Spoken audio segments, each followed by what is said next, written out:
I am so excited about this next session because women have spent a lot of time learning how to be more like a man. Yes, I like the movie that I'm sort of intimating, Think Like a Man. If you haven't watched it, check it out. But the idea can be said also of different races and cultures. There was a belief that we all had to be more like the traditional white male leader if we were to succeed. Turns out, not so much. Ruth Whippman, who wrote the viral op-ed for the New York Times last year called "Enough Leaning In, Let's Tell Men to Lean Out," is going to tell us why.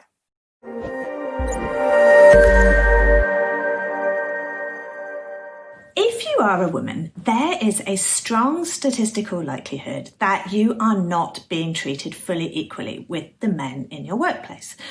So you are likely not being paid as much, you're likely not being promoted as often, and your ideas are probably just not quite met with the same reverential respect as, say, Brian's ideas. And if this is happening, it's also likely that you've heard a very particular explanation as to why, a very particular story. Now, I'm going to call this story the Lean In story. The Lean In story. Okay, so Lean In was a book written by Sheryl Sandberg in 2013, and it was all about encouraging women to be more confident and assertive in the workplace. And the idea was that we are, as women, are holding ourselves back. We don't speak up enough, we're not assertive enough, we don't demand a raise, negotiate our pay, that we're too self-effacing and apologetic. And the idea was that if we were more assertive, then outcomes would change. And Lean In spawned this whole copycat industry of books and apps and workshops and confidence courses and just a kind of whole mode of thinking about gender inequality and why women are not achieving the same outcomes as men. It was kind of overall, it was kind of like a women, shape up, do better, men, good job, as you were, keep going. And there was a lot of advice about, for women about how we could shape up, how we could be better. So, for example, there was power posing. If we wanted to look more confident and assertive, then say we had a big meeting or presentation we had to do, then before we started, we should go into the bathroom beforehand and do these poses, like these extra super strong macho poses, like the Wonder Woman. I have to say, I always find that one really tricky because I can't actually do the pose without making that noise. But I always feel really self-conscious doing that in the bathroom, as if someone, the person next to me is going to think, oh, she needs a bit more fibre in her diet, rather than that I'm some kind of business superstar.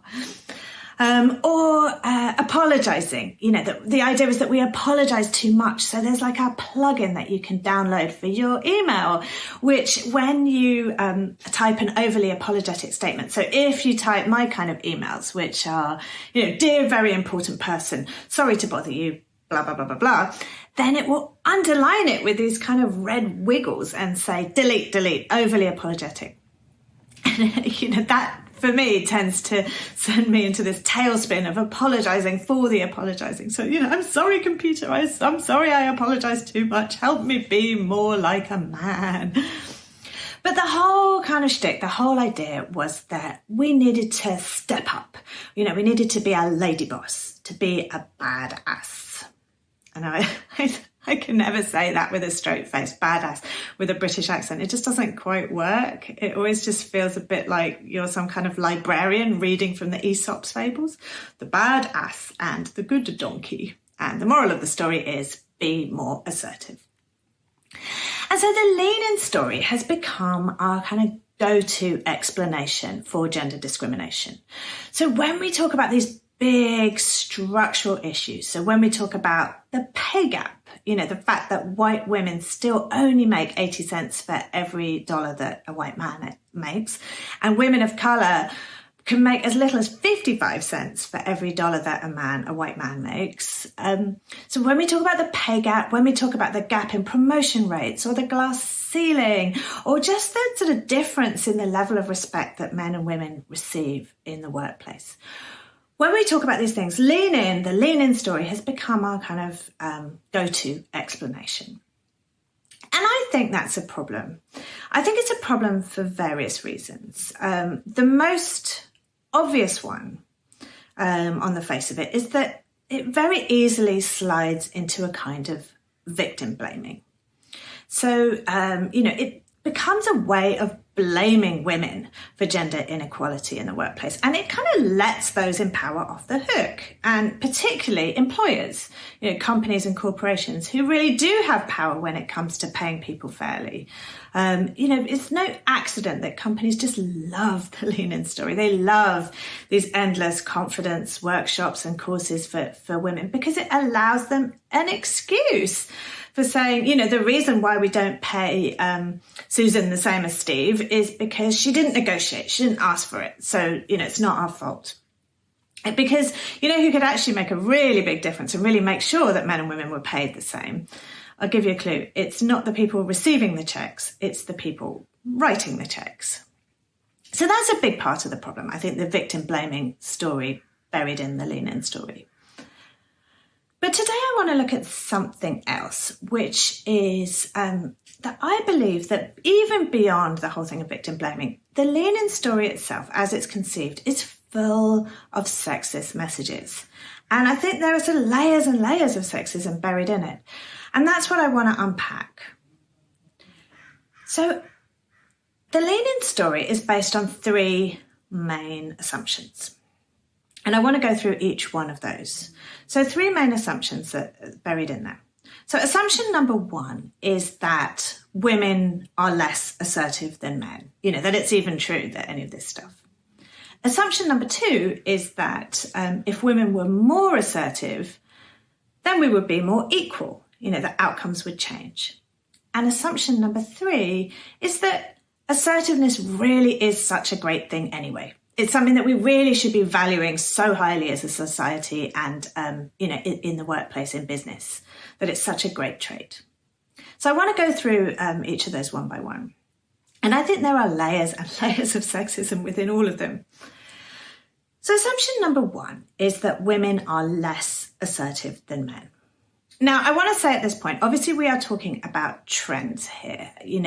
We all know when it comes to individuals, we all know very assertive women, very unassertive men, every combination of those four words. And also, of course, many people who don't even fall in the gender binary at all. But I think it is worth talking about men and women in these terms, because there are trends, there are cultural norms which are different for men and women around assertiveness, and you can actually measure and research them. So overall, the answer is really yes. Women are not as assertive as men in the workplace and elsewhere. So, for instance, speaking up in meetings. Men dominate meetings. The research is pretty clear. Men speak around 75% of the time in meetings, leaving obviously just 25% for everybody else, which is basically mainly women. Interrupting. Men interrupt more frequently than women do. And if you are a woman, you are more likely to be interrupted than if you're a man when you're talking. So people tend to interrupt women and they don't tend to interrupt men, whether that is other women or men. So on those two, is pretty clear. Apologising, that old friend, clear on that too. Women do apologise more often than men do. And we apologise for smaller things. It probably doesn't come as much of a surprise to learn that the research shows that it takes a lot to get a man to apologise. And women have a much lower threshold for what we think merits an apology. So, men do not apologise as much as women do. Confidence. Women are less confident than men in general in relation to their abilities. But actually, it's slightly more complicated than that, because the research shows that women are usually about appropriately confident for our own abilities, whereas men tend to overestimate their abilities. So, it's a little more complicated than we think. But yes, women are less assertive in those ways. The one myth in all of this, the one way in which women are not less assertive than men, is when it comes to pay. And actually, that's probably the most important part of the story, because it's where the money is. And Actually, recent research shows that women do negotiate their pay at similar rates to men. We do ask for raises as often as men do. We just don't get them.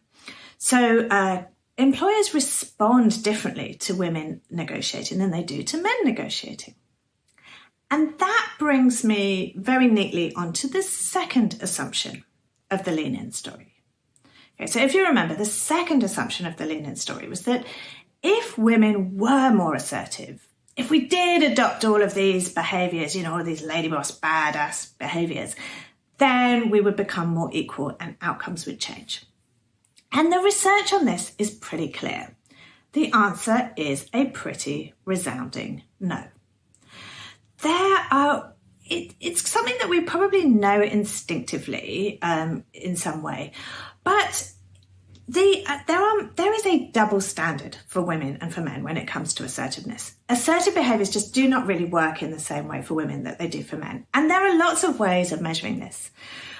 One of my favourite studies actually got actors to play the part of candidates in a fake job interview. So they got male and female actors to be these candidates, and they gave them both the same script. So the men and the women were saying literally the exact same words. And then they videoed them and they showed these fake job interviews to real employers to ask them who they wanted to hire and who they didn't, and also how much they wanted to pay them. And in the course of this fake job interview, in the script, the candidate was supposed to become a little bit worked up, a little bit angry. Now, when the employers saw the male candidate in the fake job interview, they saw this anger as a sign of passion, of charisma, of being dedicated to the job and being a good leader. And they wanted to give the man the job and they wanted to pay him more. When they saw the woman saying the exact same things, being, following the exact same script, the employers judged her as shrill, as bitchy, as hysterical, as out of control, all of those misogynistic cliches. And they didn't want to hire her in general. And when they did, they wanted to pay her less than they wanted to pay the male candidate. So assertiveness just does not work in the same way for women that it does for men. We are judged differently on assertiveness. So that brings me on to assumption number 3 of the lean-in story. And this is where I think the real deep sexism lies, which is this idea that assertiveness really is such a great thing anyway, that it really is this trait that we should be valuing and rewarding and hiring for and encouraging everyone, to be part of.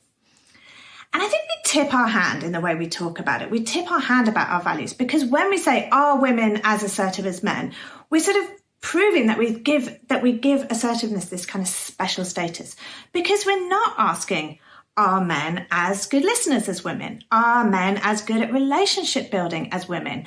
Are men as responsive to customers and clients' needs as women are? Even though those skills are equally, if not more important to the running of a business than assertiveness. And the skills that are women's cultural norms have become invisible to us. We don't recognize them in the same way.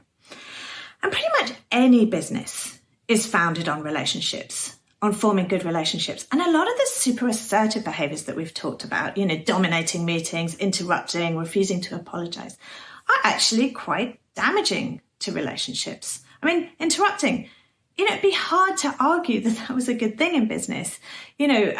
Dominating meetings. Well, if you're talking, you are by definition not listening. You're not responding to what clients and customers and colleagues are saying.